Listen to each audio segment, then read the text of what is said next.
You guys have asked, so today I'm answering. In today's video, I'm going to show you how to price your landscaping job so you can walk away with $1,000 profit every single day, which I did for the whole summer season. My name is Dylan, I'm 21, and I run a landscaping business that did over $500,000 in revenue this year. I've been through it, I've lost money, I've made money on jobs, I've done 5-figure projects, I've done $300 jobs, so I know all about it, I've been there. Let's jump into the computer, let's price some jobs. Woo! Alright guys, in today's video we're going to be going over how to price landscaping jobs. So I get DMs on Instagram all the time asking me, Dylan, how do you price your landscaping jobs? How do I quote jobs? How do I know what to charge for my service? I'm going to be going over my framework today and my experience having talked to a lot of contractors in the industry, and also just 2 full seasons of experience under my belt, how I'm pricing jobs, how I'm landing $30,000 projects at 21 years old, how I'm profiting $4,000 in a day sometimes, and how I'm walking away every month with $20,000 in profit take home on an average month in the summer. So let's just jump right into it. I've got a bunch of juicy resources up here for you guys to look at. But the first thing you want to think about when you're thinking about pricing a landscaping job is there's no right way to do it. Your company is different to everyone else's company, and so you need to know your numbers. So instead of telling you how to price your landscaping services, I'm going to teach you how to run your numbers to price your landscaping services. So in an estimate, right, this is going to vary for different industries, but you're doing a landscaping project, you're doing it residentially, you're going to have a few main factors built into your estimate. Your material costs, if you're providing the materials as the contractor, which you should be, because as the contractor, you probably get a discounted bulk wholesale rate with the supplier, and so you should be providing materials so that you can provide a markup on those materials, right? There's no obligation to give away your contractor discount to the homeowner on the purchase of materials. No, you should be purchasing it at, you should be billing them for those materials at full price, even more, because you're the contractor. You get a discount because you buy in volume, and that's where you make your money. You make your money on the markup of materials and labor and that sort of thing. So materials is the first thing we want to factor in with. When you're building an estimate, rule number 1 is not lose money. And I have a lot of experience with this because I've lost a lot of money in the past. So now I actually know how to not lose money because I've lost money before. First thing you want to do is negotiate with suppliers. You want to get their pricing catalog. So if I just go to my email, my guy at the Brickyard sent me this catalog of all the bricks I normally use. So when I say landscaping, I mostly do hardscaping. I do patios, walkways, that sort of thing. That's mainly what my company does. And instead of guessing how much that's going to cost me in stone, I don't even have to call up my guy and ask him. All the material prices are listed here by the square foot. So that brings me to the next part. Measure the square footage, square or linear footage if you're doing a fence or something, right? If you're doing sod, it would be square footage. If you're doing a garden bed, square footage, river rock, square footage. Get your square footage, get the material pricing. So figure out where you're going to get your material. There's all these depots around my city. I would call them all up. I would make a spreadsheet, and I would put every material, every company that provides it, every depot, and their price per yard of each material, or per pallet, or whatever they're selling, right? Once you have your square footage or your linear footage or however you're measuring the job, and you have your price per square foot, you can figure out how much the total material cost will be. And there's all sorts of calculators online that can help you do this. Like, let's say, for example, I'm doing a patio and I want a 8-inch base on my patio of 3/4 clear gravel. I'll do depth of gravel, inches, 8, and I know my square footage was, 200 square feet. And the gravel density, you don't really need to change this. This is standard. Calculate, I need 5 cubic yards of gravel for my patio. So I'll take this to the depot. I'll tell them I need 5 cubic yards of gravel. I'll go to my spreadsheet, see how much that costs. Probably going to cost you somewhere around $200 250 bucks.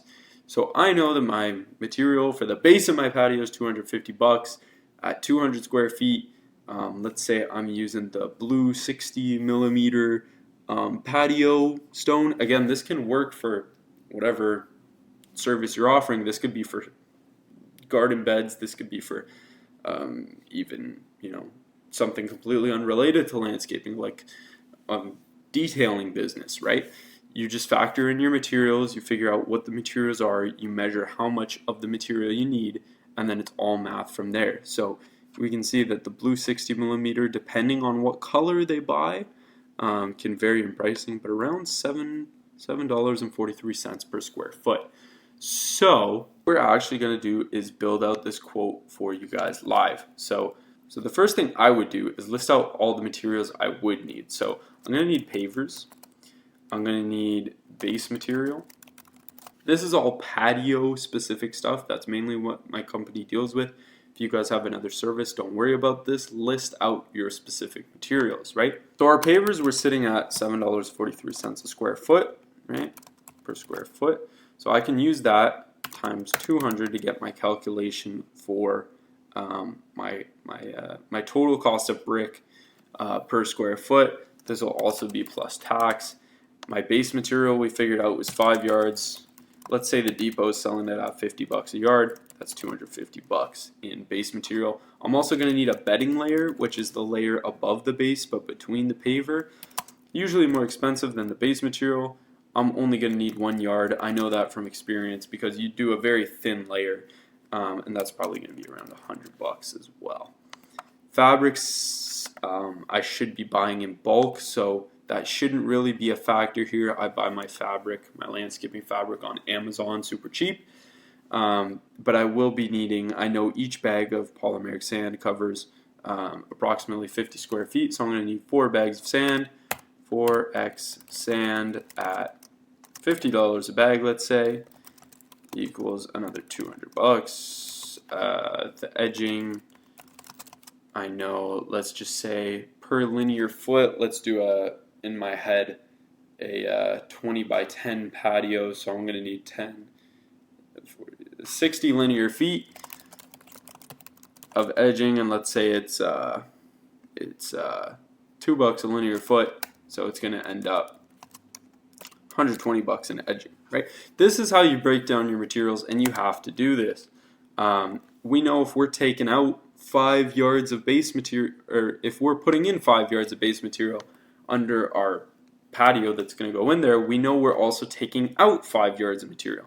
So 5 yards of disposal, right? Let's say my trailer only fits 3 yards. I'm going to need 2 dump runs to fit that, right?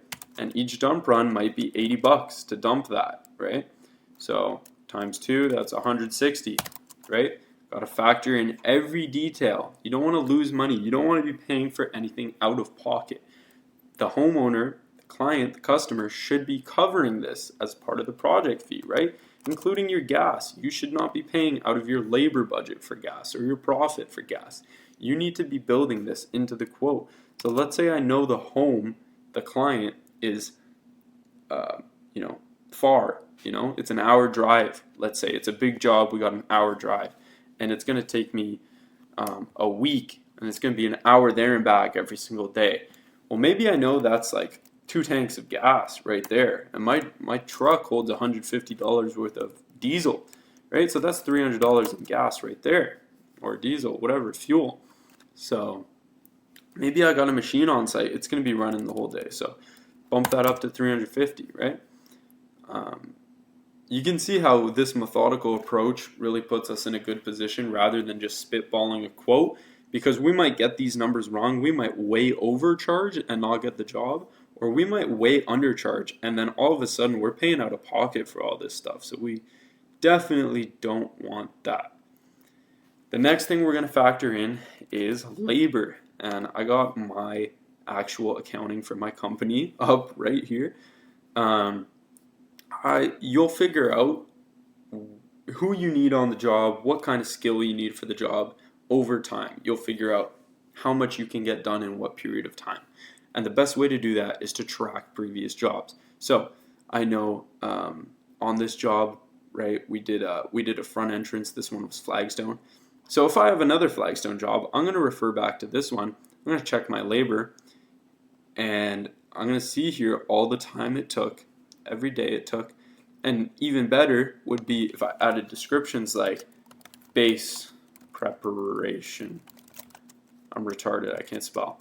But if I track how long it takes to get done each stage of the project, then I can figure out my labor rate and my production rate and figure out exactly how much I can get done per unit of time, right?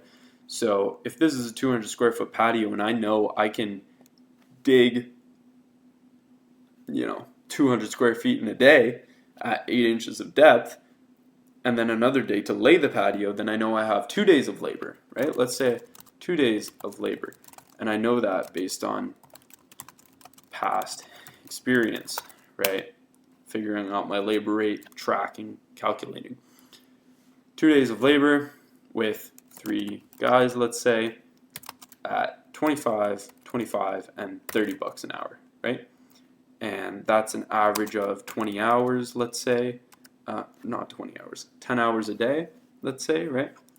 So, quick math, that would be 500, and 600 total for these 3 guys for the project. So, that would bring us to $1,600 in labor.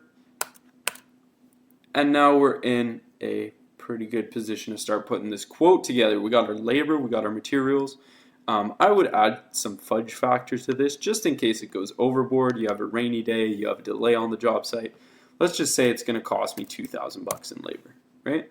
Now this is inaccurate for 200 square feet. It would probably be a lot more than this, but I'm just giving you sort of a breakdown here, right? So this is how I build out quotes, and recently it's worked really well. Like I said, the whole summer we walked away, I think our worst month was like 15 grand in profit. So it's been working for us. So we got our you got your how many guys you got, their labor rate, their hourly rate, multiply that together to get your estimated labor budget. Add a little bit more cushioning just in case you have any delays. Let's say it's going to cost me $2,000 in material. I do kind of want to make this realistic though, like with actual numbers. So I'm going to say this is more like 3,000, something like that. Yeah, let's just say 3,000. Ignore this. $3,000. I just want to make it somewhat realistic. 2,000 is not unreasonable, especially if you're doing it yourself. But let's make it a real quote. Overhead. So the next thing you got to factor in is every day that you're there, you're essentially losing money every day you're on a project, right? Just by the natural nature of the business, you have what's called fixed costs, which are the costs to run your business no matter what. Whether you make money or not, you have these monthly payments every month or weekly, whatever it may be. This can include rent, this can include vehicle and trailer payments, of which I have plenty. This can include insurances, phone bills,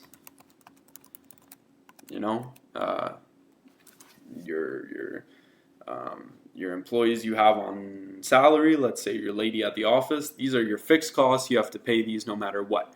So you would take the total amount of these, divide it by 30 to get for the total month.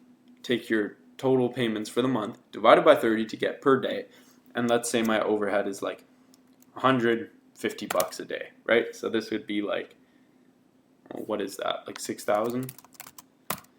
4,500. That's 4,500 in overhead per day, which is pretty close to mine, or 4,500 per month in overhead, which is pretty similar to mine actually. So whether my business makes money or not, $150 is basically being taken out of my account just to run the business, right? So 150 bucks in overhead, that's a rough calculation. And I think it's going to take 2 full days of labor. More realistically, it's going to be 3. So that's 450 bucks right there. Overhead, right? Final factors you want to consider when you're building out the quote. Final factors you want to consider are things like competition. Maybe the client gets another quote and it's, competitive to yours and you really want the job. Maybe you can afford to, pay some of this stuff out of your labor profit budget. I don't always recommend that. It really depends on the job, but if it's a portfolio piece or you really want the job for whatever reason, that can be done. But I will say, not everyone is meant to be your client. There are people who come to me all the time who say like, yeah, your quote was like 3,000 bucks more expensive than the other guy. And they expect me to say like, oh, I'll do it for $4,000 less, right? But no, I just respond with like, it sounds like a good deal, man. Like you should go with that, right? Because other companies, clients don't understand, they're not providing the same quality as us, They're not providing a warranty. They're cutting corners. They don't dig as deep on their base. They don't use as high quality material. They don't have insurance, right? The client just sees the end result, the number at the bottom of the quote, but they're not actually seeing all of this, what's factored into it. Or maybe they are if you structure your estimates that way. I recommend you don't be this transparent because it's none of their business what your numbers are. But, they'll often, a lot of clients will go with a cheaper quote, and that they're just not meant to be your client. If they don't see the value in running a company legitimately, they're not meant to be your client. So let's add this together and we'll be good to send our estimate off. And this way, if a client ever asks you like, oh, how'd you arrive at that number, right? You have something to show them in your back pocket. I don't recommend breaking down estimates for clients because again, it's not their business what your numbers are. You wouldn't ask them to show you their bank account, right? But if you did need to, explain yourself, this is a good way of doing it. So now we'd add all this up, and this would be our total expenses just to do the job, not to make profit, not to make the business worthwhile, just to do the job. Then we need to add our profit. So we're going to be there for 3 days. People will say, add what you want to make, right? People ask, how do you price something? And people will say, oh, well, just, whatever you want to make, that's what you should price it at. But I've always found that very stupid because I want to make $1 million and I'm not going to add $1 million to my quote. So instead, what I would recommend you do is take your monthly goal, divide it by the number of working days, and just add that as your profit. So I want to make $30,000 a month. There's 30 days in a month. So I want at least $1,000 of profit for every day I'm working. So I would add up all my expenses and then I would add $3,000 as my profit budget, sort of. Hopefully that makes sense. That's covering all my overhead, all my expenses, and then leaving me with $3,000 profit. You can lower that number because covering your vehicle, trailer, insurance payments is equity into your business, but I want to be left over with profit as well. So, I want to make at least $1,000 a day. If I get it done sooner, great. I just made $1,500 a day, $2,000 a day, right? But that's how I do it. I aim to make in the summer at least $1,000 a day for every day the crew is working, or else it's just not worth it. You might as well go get a high paying job, right? You're taking on all this risk. You should be making money. So that's how we do it. I'd add up all my expenses, add my profit, add my tax, and then I'd package it all together. Let's just say it came out to 10K plus tax. This is what the homeowner would see at the bottom of the quote. I'd have here like a description of the services, maybe the design, blurb about the company, maybe the contract, and then they'd see the quote. and I'd package it all nicely. If you guys want to see that, comment below. I can show you my process for sending the quote, how I package it aesthetically together, communicating with the client after we've sent it. But that's a whole nother video. So that's how I put together estimates. Again, it's just how I do it. It's been profitable for me. So you don't have to do it this way. I'm sure there's other ways of doing it, but the principles are sound. So if you like this video, subscribe. It does help me out. Like the video, leave a comment. Lots more educational content coming.